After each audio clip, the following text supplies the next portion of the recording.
जय श्री कृष्ण वैष्णव।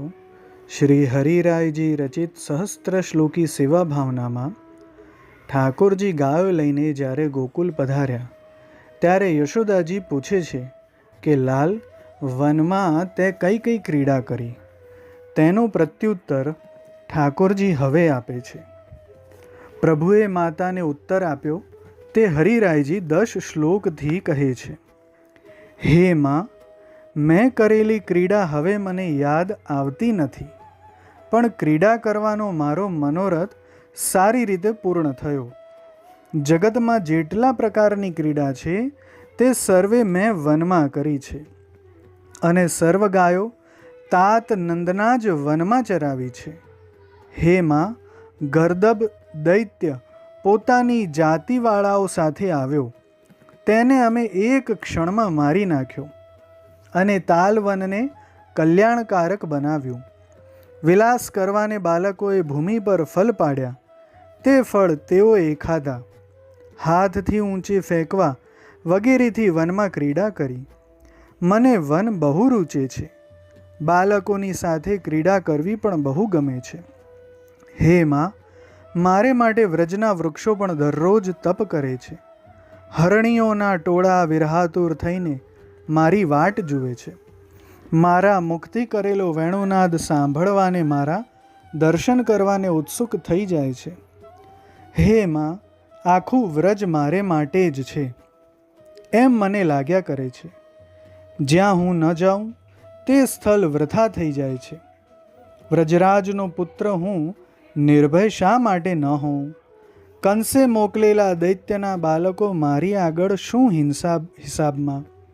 હે માં, તારું દૂધ પીને પુષ્ટ થયેલા અને માખણ ખાધેલા એને મલ્લ ક્રીડામાં પરાયણ એવા અમને દૈત્યને મારવા એ તો રમતની વાત છે. હે માં, હું ગાયો ચરાવવા જાઉં ત્યારે મારી કાંઈ પણ ચિંતા કરવી નહીં, કારણ કે ત્યાં શ્રીદામા વગેરે મારી સહાયમાં છે અને બલવાન બલદેવજી પણ મારી સાથે હોય છે. પછી ભૂખ્યા થયેલા ગોપો ગાયો દોહવાને અને તાજું દૂધ પીવાને શ્રી કૃષ્ણને બોલાવે છે. તે 20 શ્લોકથી કહે છે.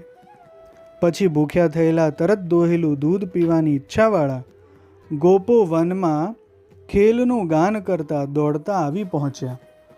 પ્રભુ માતાની પાસે રહ્યા હતા તેટલા સમયમાં પોતાની સ્થિતિ ભગવાનની સાથે નહીં રહેવાથી ઉત્કંઠાથી વ્યાકુળ થયેલા વિવિધ વાક્ય બોલવા લાગ્યા અને હાથમાં તાલીઓ આપવા લાગ્યા. તેમના હાથમાં નિર્યોગ પાશ નોંઝણું હતું, દોડવામાં ચતુર હતા, મુખથી વેણું વગાડતા હતા, વાંકડિયાળા કેશ સહિત મુખવાળા તેઓ કુંજન કરતા હતા. પોતપોતામાં ખાસ કરીને ગાયોની વાર્તા કરતા હતા ને આકુળ વ્યાકુળ થઈને માતાના ખોળામાં બેઠેલા ગોપાલ કૃષ્ણને કહેવા લાગ્યા, હે કૃષ્ણ, તારા મુખચંદ્રનું દર્શન કરવાને આકુળ ઇન્દ્રિયવાળી ગાયે પોતાને દોહડાવવાને તત્પર થયેલી તારી વાટ જુએ છે. હવે આપણે જવું જોઈએ. તરતનું દોહેલું ધારોષ્ણ મધુર ધોળી ગાયનું દૂધ જોર આવવાને માટે આપણે પીશું. વનમાં મલ્લ ક્રીડા કરવામાં પરાયણ એવા આપણને બલની અપેક્ષા છે. હે હરિ, કંસના સંબંધી જે દૈત્યો હોય તેને મારવા પણ જોઈએ. દરેક વનમાં નંદરાયની બલવાન ગાયોને ચરાવવાની છે અને લડતા ગોધાઓના શિંગડા પણ પકડવા પડે. વ્રજભૂમિ પર આપણી સાથે પ્રતિસ્પર્ધા કરવાવાળાની સાથે દોડવું પણ પડે. ગોપોએ પરસ્પર પકડેલા એકબીજાના હાથ છોડાવવા પણ પડે. પોતાની માતાને મળવાને ઉતાવળા થયેલા વાછરડાઓને છૂટા કરવા પડે. તેઓ ઊંચા કાનવાળા થઈને પોતાની માતાઓના વદન જુએ છે. ઊંચા કાનવાળી ચકિત દ્રષ્ટિવાળી ગાયો વેણુનાદ રૂપી અમૃતનું પાન કરવાને પ્રેમથી વિવળ થઈ રહી છે. હે નંદસૂત, તારી વાલી ગાયો સારી રીતે તૃપ્ત થયેલી હોવાથી ખાવામાં અરુચિવાળી થઈ હોય તેમ ઘાસ પણ ચરતી નથી અને મોંમાં મૂકેલા ઘાસને પણ પસંદ કરતી નથી. અરે મિત્ર, ત્યાં અમે ખાસ ક્રીડાઓ કરવાનું વિચારી રાખ્યું છે. તું અમારી પાસે આવશે ત્યારે તારા કાનમાં કહીશું.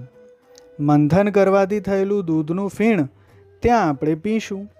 કાનને મીઠી લાગે એવી છાની વાતો ત્યાં આપણે કરીશું.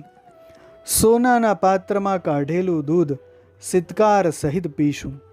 તારામાં પરાયણ એવા જે અમો, તેમનું હૃદય તારે શીતલ કરવું જોઈએ. હે કૃષ્ણ, તારા વિના અમને અમારા ઘરમાં એક ક્ષણભર પણ સોહાતું નથી. હે પ્રાણ, તારા વિયોગમાં અમારું મન ઉદ્વેગવાળું થઈ જાય છે. હે હરિ, તારી સાથે ક્રીડા કર્યા વિનાની એક ક્ષણ એક યુગ જેટલી લાંબી અમને લાગે છે. હે વ્રજેશ્વર, તું દૂર હોય ત્યારે અમને સર્વ દિશાઓ શૂન્ય લાગે છે. હે વ્રજરાજસુત, હે નિજજનના શોકને નિવૃત્ત કરનાર, હે કૃપાના સમુદ્ર, હે ગજરાજ સમાન પરાક્રમી, આપણે ચાલવું જોઈએ. હે નિજાનંદના સમૂહ, હે સુખદાયક, અંતરના વિયોગના ભારથી દુઃખિત થયેલા અમને આનંદિત કરો. હે મહાપ્રભુ, તમારા મિત્રોની વિજ્ઞપ્તિ સાંભળો. ગ્વાલો ગાય દોહવાને માટે બોલાવે છે. એમ કહીને પ્રભુ માતાની ગોદમાંથી ઉઠ્યા. તે 2 શ્લોકથી કહે છે.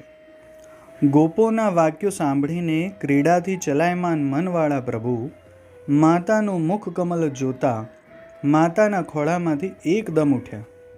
હે માતા, મારે પિતાની ગાયો દોહવાને જવું છે. આંગણામાં ઊભેલા સર્વ ગોપાલો બોલાવે છે. માતા પોતાનો વાત્સલ્ય ભાવ પ્રગટ કરતા પ્રભુને વારે છે. તે શ્રી યશોદાજીના વાક્યો 16 શ્લોકથી શ્રી હરિરાયજી વર્ણવે છે.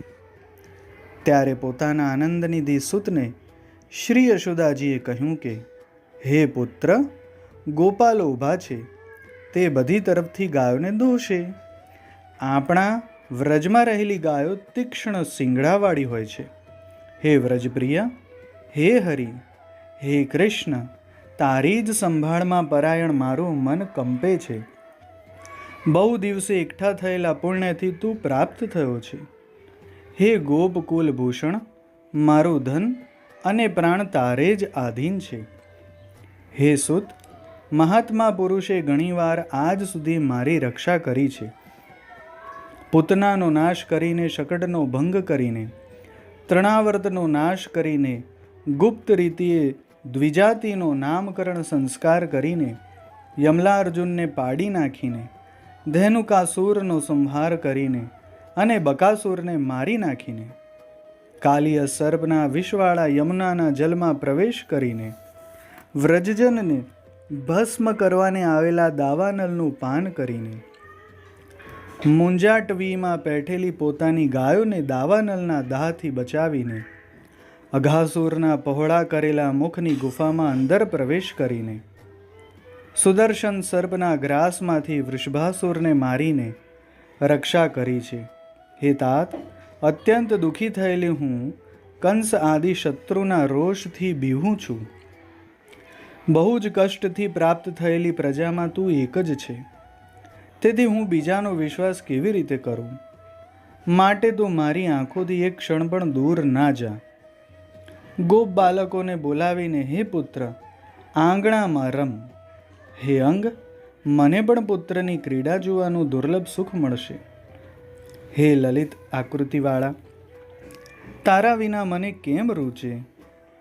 હે પ્રિય બાલ, એક તારા જ આધારથી મારા જીવમાં જીવ રહ્યો છે. આ આખું વ્રજ તારું જ છે. એ બધા અહીં જ આવશે. મારું આખું ભવન ભરાઈ જશે. મારા ચિત્તને મોટો ઉત્સવ થશે. તું જ્યાં હશે ત્યાં સર્વ લોકો વિરહમાં પરમ ઉત્કંઠાથી વ્રજના ભૂષણરૂપ તારા મુખનું દર્શન કરશે. વ્રજના આનંદરૂપ વહાલો એવો તું જ્યારે હોય છે ત્યારે મારા ભવનમાં સર્વજને આહલાદ કરનાર કામથી પણ સુંદર નિત્ય ઉત્સવ થઈ રહે છે. શ્રી નંદરાયજીના ઘરમાં તારા આવવાથી કુલ દીપ પ્રકાશિત થયો છે. તે દિવસથી અમે સર્વ સેવા તરફથી નિરંતર સમૃદ્ધિવાળા થયા છીએ.